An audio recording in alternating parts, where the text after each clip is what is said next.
They whispered behind his back, plotted in silence, and waited for him to fall. But he stood tall, unbothered, unwavering. Because true strength doesn't scream. It walks calmly through the storm. If you seek stories that unveil the behind-the-scenes of leadership and the strength of resilience, subscribe now and join our community. To assume the heavy crown of leadership is to embark on a journey where every step is observed, every decision analyzed, and every silence interpreted. For Wike, the ascent to power brought with it not only the immense responsibilities of governing, but also an incessant chorus of voices that seemed to emerge from all directions, like persistent murmurs on a sleepless night. These were the busybodies, those who, without a clear purpose of contribution, fed on misinformation, intrigue, and the constant need to make their presence felt, like flies buzzing near a bright light. These voices, though often well-intentioned on the surface, carried within their essence a subtle poison, distraction. Every unsolicited piece of advice, every unfounded opinion, every piece of gossip planted in the fertile ground of uncertainty, diverted the leader's attention from what truly mattered: service to the people, the execution of plans, and the building of a solid future. Wike felt like a conductor trying to lead a symphony with dozens of out-of-tune instruments, each vying for a solo, without harmony, without rhythm. The mental cost of discerning truth from deception, genuine intent from self-interest, was exhausting. Each morning, as he prepared for the day's challenges, Wike carried the burden not only of his nation's expectations but also of the invisible web of intrigues that was woven around him. Comments came from all sides, from the corridors of power, from informal meetings, even from voices on social media that amplified until they sounded like a roar. They questioned his alliances, criticized his choices, and planted seeds of distrust where conviction once stood.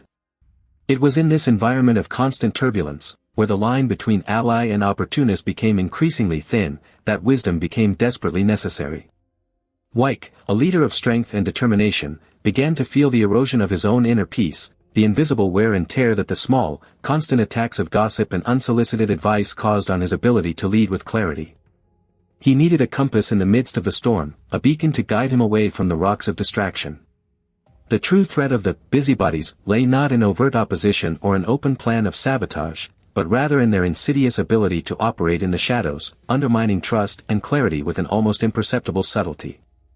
They were masters at spreading half-truths, at inflating insignificant rumors until they seemed like national crises, and at distorting the noblest intentions to serve personal, petty agendas. Their tools were the whisper, the sideways glance, and the carefully planted suggestion, always under the pretense of being helpful or warning. Their motivations were as varied as their tactics. Some acted out of pure envy, unable to accept others' success and seeking to drag the figure of authority down to their own level of mediocrity.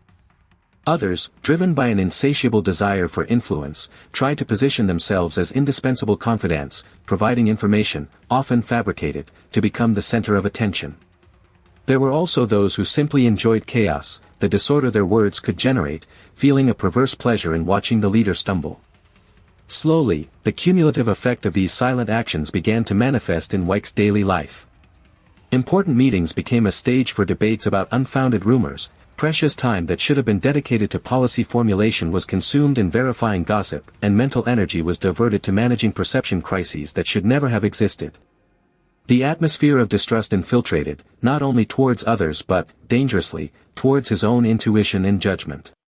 Wike, accustomed to dealing with direct challenges and visible opponents, found himself in an invisible battlefield, where the enemies were the sounds themselves.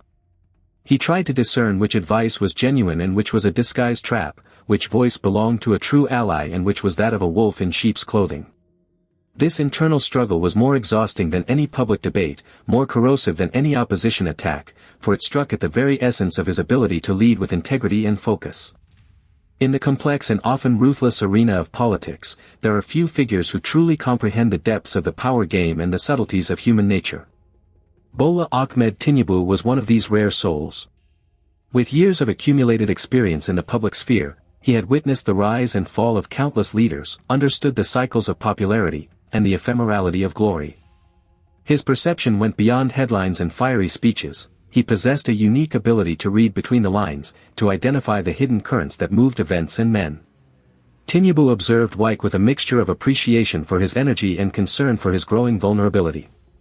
He saw the sparkle in Wike's eyes being clouded by a fog of exhaustion and doubt, noticed the rigidity in his shoulders, a sign of an invisible burden he could not identify. He knew the anatomy of busybodies well, for he himself, throughout his journey, had faced legions of them, learning that silence and focus were the most potent weapons against their influence. It was not Tinubu's nature to offer unsolicited advice, for he valued autonomy and learning through one's own experience.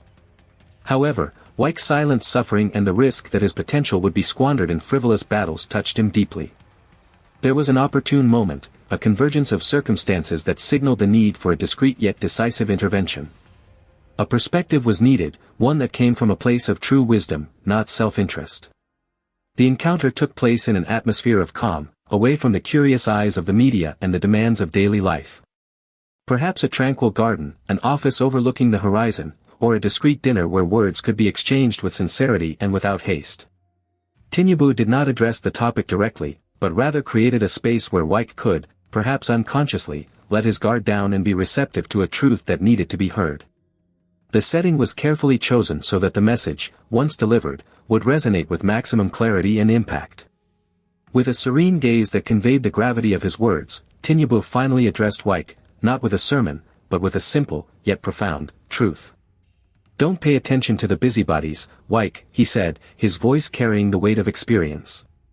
"Your greatest strength is not in responding to every attack, in correcting every distortion, or in justifying yourself to every small mind.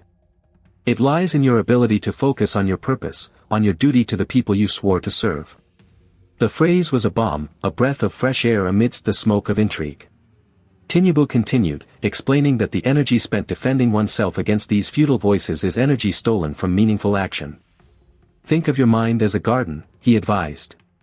"If you spend all your time pulling out weeds that others throw in, you will never have time to cultivate the flowers and fruits that truly matter. They feed on your reaction, on your frustration. Deprive them of your attention, and they will wither from lack of nourishment." It was a lesson on the economy of attention, a resource as valuable as time itself. Tinubu's wisdom was clear: the leader must be like a powerful river, flowing in its own direction, indifferent to the small stones and leaves that try to divert its course. "Your vision and your commitment must be your compass," Tinubu explained. "Let the clamor of the busybodies be merely background noise, irrelevant static that deserves neither your time nor your anguish. Those who matter, those who trust in your leadership, will see your results, not your arguments with gossips." Wike listened, at first with slight surprise, and then with growing gratitude. Tinubu's words, so simple, so direct, resonated with an undeniable truth. It was as if a smoke curtain, which had obscured his vision for so long, was finally dissipated by a gentle breeze. He realized he had conceded ground, allowing smaller voices to occupy a disproportionate space in his mind. The clarity that Tinubu's advice brought was not just a relief, it was a liberation. With Tinubu's wisdom echoing in his mind, Wike began to implement the lesson learned. The change was neither immediate nor spectacular, but gradual and profound. He started filtering information with renewed rigor, discerning the source and intention behind every comment. Meetings became more focused, debates more productive, and decisions more assertive, as distraction had been banished. He directed his energy towards what was essential: the well-being of his nation, the implementation of public policies, and the building of a lasting legacy. The busybodies, deprived of the oxygen of Wike's reaction, began to lose their relevance. Their intrigues seemed to echo in a void, their whispers became inaudible, for no one was feeding them attention anymore. Little by little, their voices dissipated, their attempts at destabilization became fruitless, and, like weeds without light, they withered and disappeared from the political landscape. The power they once seemed to wield derived solely from the attention granted to them, and without it, they were mere unsubstantial ghosts. Wike's leadership flourished. He not only regained his peace of mind but also sharpened his ability to make difficult decisions with serenity and conviction. His reputation as a focused and resilient leader grew, for the results of his work spoke louder than any slander. The experience, initially painful, of being targeted by gossip and intrigues, transformed into a testament to his strength, and Tinubu's advice became a cornerstone of his governance philosophy. The story of Wike and Tinubu's counsel became a silent testament to the truth that a leader's true strength lies not in their ability to silence every critical voice, but rather in their wisdom to ignore those that do not matter. That day, when the simple phrase, "Don't pay attention to busybodies," was uttered, marked a turning point, not only for Wike but as a timeless reminder for all who aspire to greatness amidst noise and distraction. The quietness of mind, focused on purpose, is the greatest victory over the chaos imposed by the insignificant. If this story has touched your heart and enlightened your mind, don't hesitate to leave your like, share with those who need to hear it, and comment your reflections.